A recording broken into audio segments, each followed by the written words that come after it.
How you doing today, Tracy? Hey, what's up, man? Hey man, I'm doing pretty good.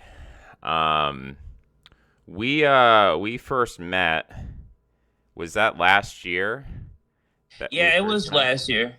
Yeah, I'm trying to remember what month that was because I'm I getting. re- I remember the month because I was trying to. When I met you, I just got out at, like a date with a chick that I was talking to.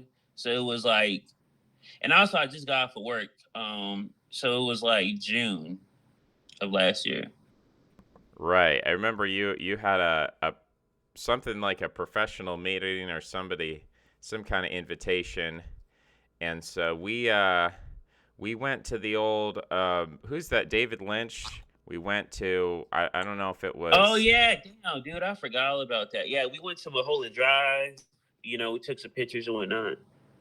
Yeah, so we did a little sightseeing tour.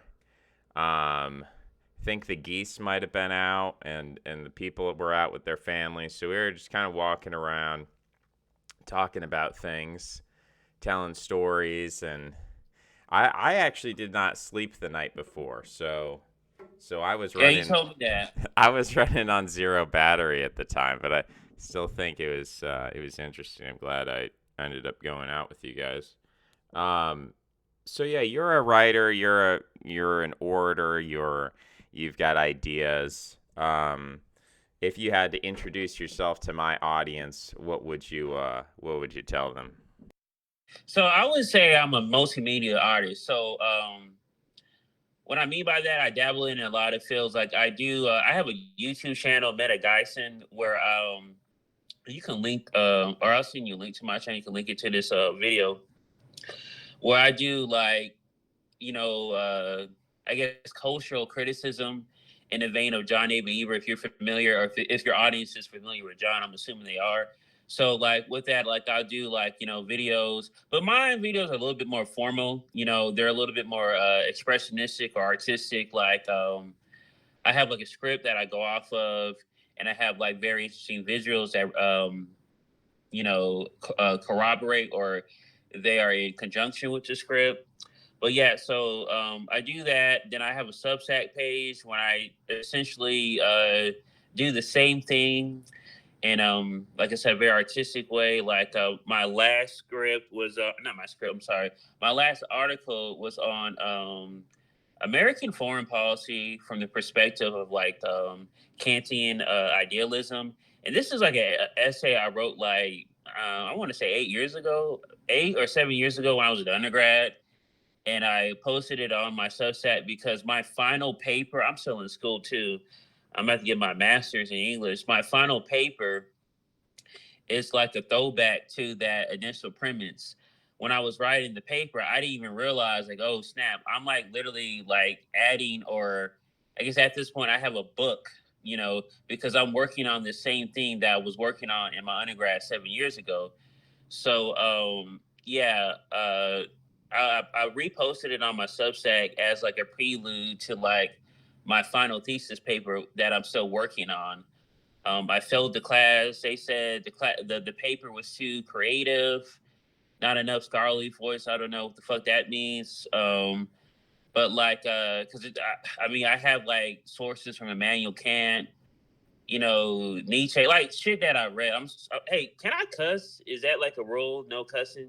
This is gonna be a cussing show. We're gonna be cussing Oh, during this okay. I'm just show. making sure because I got a sailor's mouth. I'm just trying to make sure. But yeah, so like, the motherfucker's just like, okay, it's not scholarly enough, and I'm assuming they wanted me to like literally do like a research paper where I'm like, hey, I'm butt fuck, dick in the ass.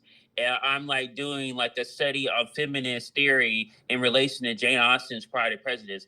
I guess that's what they were looking for. But like I'm not that kind of guy. So he wanted me to rewrite the whole paper, and I was just like, nah, I'm not gonna do that because you had more than enough time. Because I revised the paper multiple times in the class, and in those like multiple revisions, he had ample time to read the paper and tell me then, okay, I'm gonna need you to rewrite this paper. But he didn't do that. So yeah, failed the class, got to take the class again. But like that paper is going to be the sequel to the paper that's on my Substack. Also, I got some poetry on there. I dabble in the poetry. I'm a musician as well and a poet. So yeah, I dabble in a little bit of everything. That's why I said I'm a multimedia artist. But yeah, that's my introduction there. So you said basically what I'm hearing is that there's an ideological telos, or there's something that's being pointed to in academia, and they don't necessarily come out and say in the rubric like we want you to follow this ideological telos in this rubric, but it's implicitly there, and you find it or you bump up into those walls once you actually put something out there, and then you kind of get that rejection. I wanted to share something I had from back in high school that maybe was in a different direction, but dealing with the same kind of dynamic. Um, I was an atheist, and I was asked to do a presentation on a hypothetical utopia. So people would go up and they would say, in my utopia, no one would ever go hungry, or in my utopia, we'd all have free stuff. And I said, in my utopia, we would have no religion. And it was a group project, but, like a lot of group projects, people just said, do you want to do this? I don't want to do this. Oh, okay. Can you just do it for us? So I just did the project for my group members. And so I don't know that they knew what was coming, but, I did that. I gave my presentation. Nobody said anything. I sat down, and then, the next day I was in the special ed. So my special ed, study hall teacher came to me and he said, you're going to have to redo that project. And I was like, what did I do wrong? What part of the rubric did I not satisfy? And he's like, well, you're just going to have to redo it. So, there was no real admission or honesty on the part of the educational structure that I transgressed some kind of moral line. I did something, that you're not supposed to do. And so, I got to go back and do that over again. But that's how I felt. And I guess I was upset at the time. I mean, I think I would have been happier if they had said up front, like, you're not allowed to promote atheism during this project. And I would have been like, okay, I'll do something different.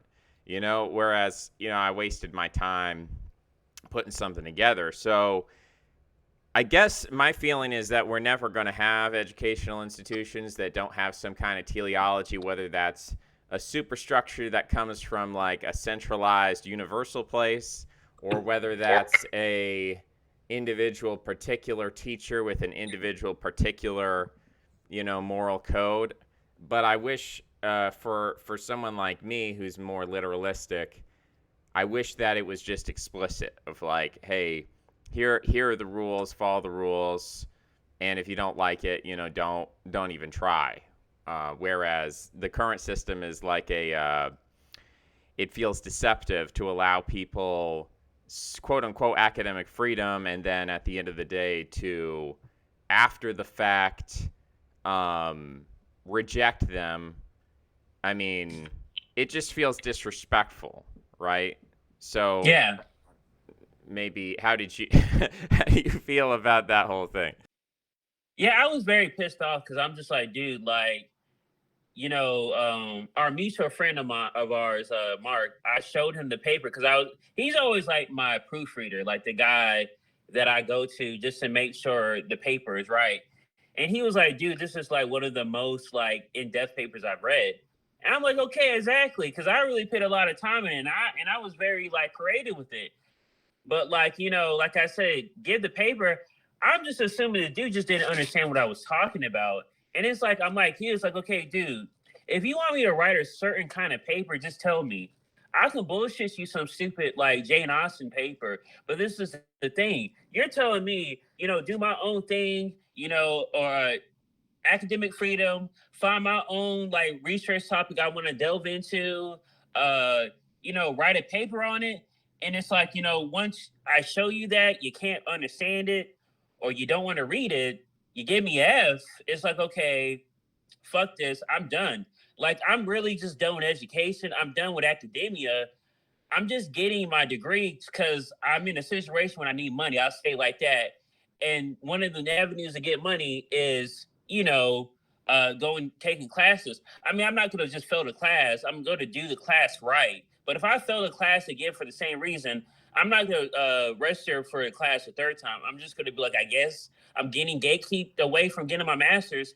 Doesn't matter to me anyway because I don't know what I'm going to do with a master's. I have a bachelor's degree. It's already hard for me to get a job as a bachelor's degree. My quote unquote profession is in education. I can't really do my job if I don't have another certification on top of a bachelor's degree, which I don't have certification. So I'm just like, okay, academia, this education, professionalism stuff is not for me. I feel like it's for people so like, following up with the election right now, I've been watching both parties and like their was it conventions, the RNC and DC convention. And besides the similarities, it seems like the Democrats are trying to do like the MAGA thing right now. But besides that point, I was looking at them and like their base, right? And it's like the Republican base is basically like the private sector mostly. And not only from watching that, I know from experience because I used to know or I know business owners who are like Republican and they're Republican because they're business owners. Then you look at like the DNC convention and their base, it's like basically people who remind me of my mother. They're on the state pension, they're welfare recipients. They can't work, or if they're not welfare recipients, they're on the public sector, education, college, so on and so forth. So I feel like if you're not a person who cannot make it out in the private sector, like create your own business, whether it be through like traditional means, set up a bar or like a gas station, stuff like that, or like a little bit more alternative, like be an artist and like sell your work of art. You're stuck with the private sector or the public sector, and the public sector because it's like that is basically full of people who Nietzsche will call the resentment crowd. You're going to have all these rules and barriers that's going to prevent people from being higher based off of merit than everybody else. You know, as long as they, I'm trying to word this right. They have barriers put in place so people who are actually like creative, innovative, you know, um, think outside the box. They are prohibited from reaching top excellence of power within the private sector. So essentially, the people who are at the top in the sorry, not private, public sector are like the ones who are very agreeable, who follow the rules, who adhere to theology of the public sector, and they go along to get along. And I don't think I'm the go along get along guy, and I'm realizing that now in my life, and now I'm transitioning into like being an independent artist. Yeah. Yeah. I probably, I think I realized that um, very early on, but I guess I feel that if I had forced myself to adopt a mask, like consciously understand, and maybe there's a sense of pride in terms of intellectual honesty when you go into any situation where people are asking your opinion. Um, there are some people who view it as a game and they enjoy it, or they're so conformist that they. So that's in addition to the type that you're talking about, people who are hyper agreeable, who make it to the top of these social hierarchies. There's also people who are hyper Machiavellian. Oh Who yeah, that's who true. right. So that's kind of the divide, is like you get the most conformist and the most Machiavellian people together in the same room, and that makes up the social sphere.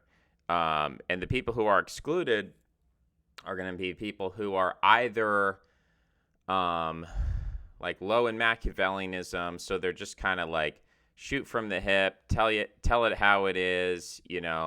They don't understand, or they're not capable of treating social situations like a game. They're not even perceiving like the value in the way that Take for instance sexuality. There are men who will see a woman and they'll be sexually attracted to her, and so they will engage with her in a socially adept way, and they will engage in flirtation.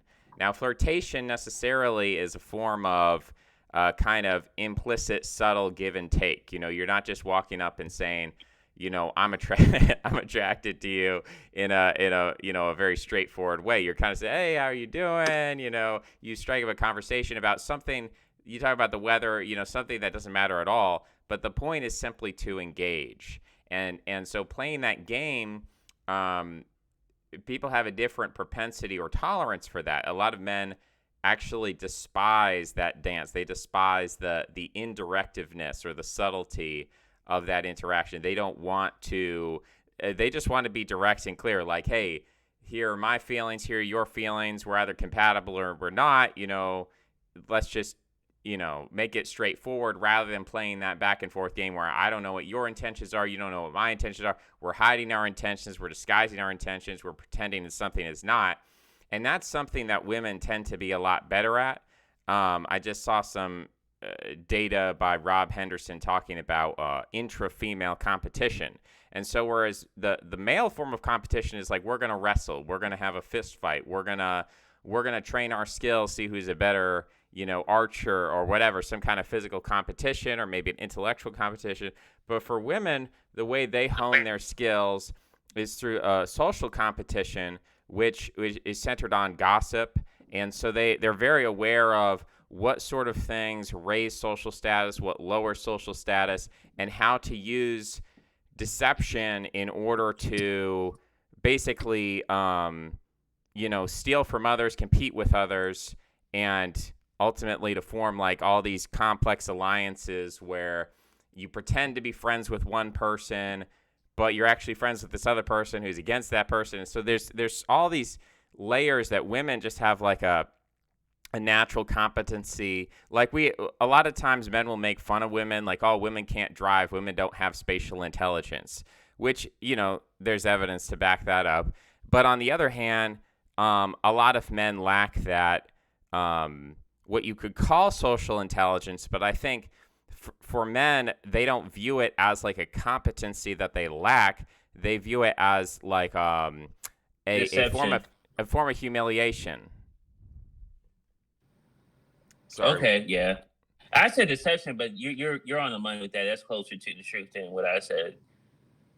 Because I was thinking about from my perspective, like where you know the gossiping, manipulating social hierarchy. I feel that it's dishonest, and like because I feel like it's dishonest, I don't want to participate in it. I'd rather just go in there, say how I am, not completely like just open book, tell them everything, but like if my intentions are this, I just want to say that straight up. I don't want to try to like win favor with the boss and like kiss his ass so I can get closer to like I don't know the administration so I can get this lesson planned and I'm trying to get past through or something. I'd rather just go up there, do my thing. If you like it, you like it. You don't, you don't. I just feel like I said, that kind of social interaction is just very dishonest. Which, like you said, it wouldn't necessarily be dishonest. It's more it's like a skill set. They're better at that than us, and that's something very valuable to have because if you don't have the strength or if you don't have like not the physical strength but just like strength in numbers, I own the state, just saying this metaphorically, or I own the corporation, I own, or I'm the head of the school, I'm the principal. You have to work around, you have to work with people, you have to get people to like you in order to get what you want. And yeah, like I said, I'm really not in favor of that. I don't really like that type of engagement. So right now, it sounds like you're moving in a more independent direction. You talked a little bit about kind of financial reality, and how do you experience that? Because I find that a lot of times, um, within myself, I don't. I don't directly perceive money as a good, because the value that I get is what I put out, is what I produce. So if I do something that I'm proud of, that's where I feel that obtained value. Like if somebody gave me, um, if I earned $1 million versus received it as a gift, I feel better about. Like, have you seen Breaking Bad before? Like the opening? Yeah, yeah, Yeah, yeah. yeah. Because I was going to say I agree with you. Like I'm the same way. Like I rather money for me is a means to an end. It's never the end in itself. I never feel good asking people for favors or money. I mean, I always pay people back, but even still, like I wanted to get the money myself, and I want that money to contribute to something that eventually, in the end goal, I'll feel proud of. Like for example, I said earlier I'm a musician. Uh, I want to produce a record rather than like go to someone, ask them for a loan, or go to a bank, ask for a loan. I'd rather work for the money, get the money, save up, buy the equipment, and record the album for myself. So when I finally make the album, I can say I did that, rather than like, well, I needed this guy help. Because on top of that too, with asking for favors and help, I'm not. I'm kind of jumping ahead of myself right here. Let me break this down a little bit more. So, or let me generalize you. So, generally, I don't mind people helping me. I think my problem with it, with asking for favors, is sincerity. People always want something out of it, right? If you ask someone for a favor, they never just want to be. I'm not saying never, but most of the times they don't just help you for being a good person or just the kindness of their heart. They want something out of it. They want to take something from you, and that's what I don't like, because I don't want to be in debt for somebody for doing something for me, where in reality they should have just done it for, their just for sheer virtue. I know that's silly to think that way, but like I just don't want to, because that's how you get stuff like Hollywood, or better yet, that's how you get stuff like the modern political system, where basically it's like, finance or run by like indebtment or enslavement for some favor, or something, some person asks for a favor to cover up.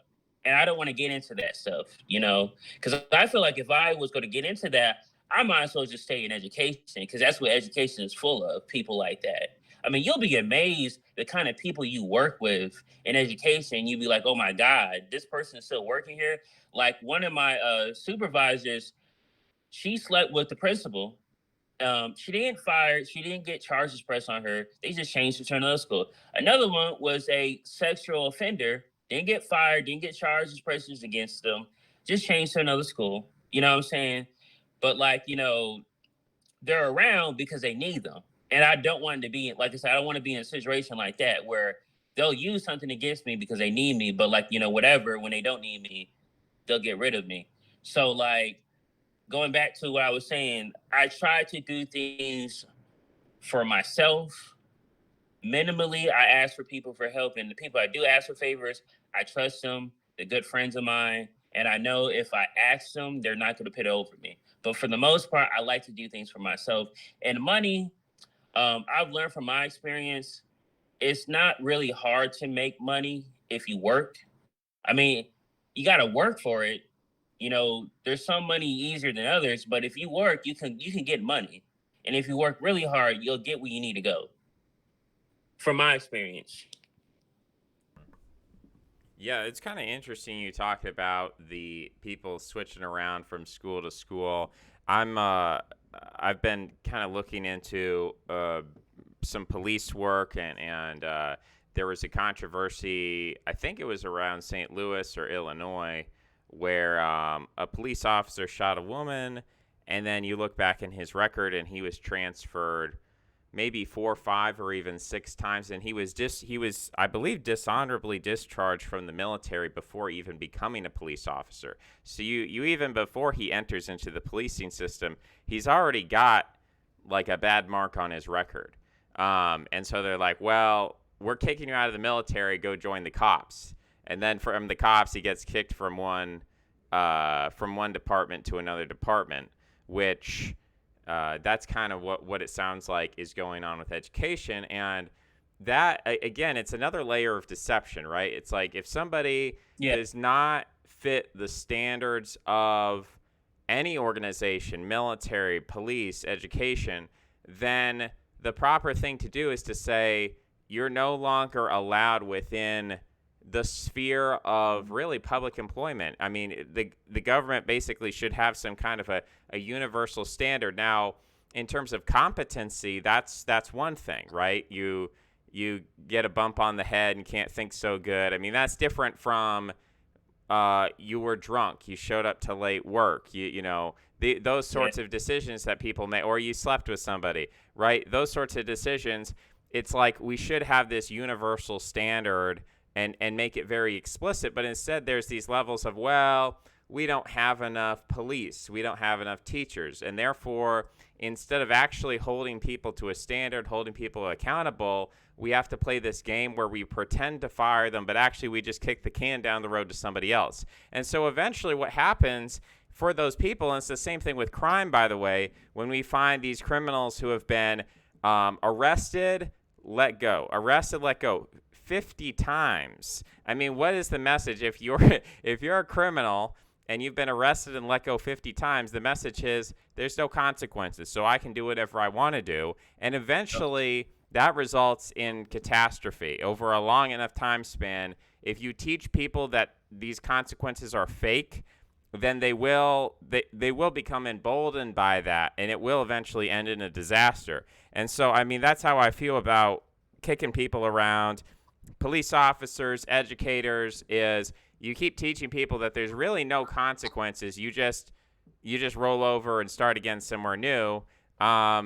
Yeah, I mean, somebody's eventually gonna, and then we're gonna say, well, and then something really bad happens. And then we say, well, how did that happen? You look back at the record, you're like, oh, they were moved around 6 times. So yeah, I think that shortage, it might come down to moral expediency, or like people compromising on values, people not investing, people not caring, in like a wider sense. Like, we talk about the Karen. The Karen is like going to the manager saying, hey, this level of service is not acceptable, versus just, shrugging your shoulders and just going to the next business, right? So there's this attitude where we have in society where, the idea of holding people to a universal standard is almost like annoying, or you're asking for too much, or you're wasting your time.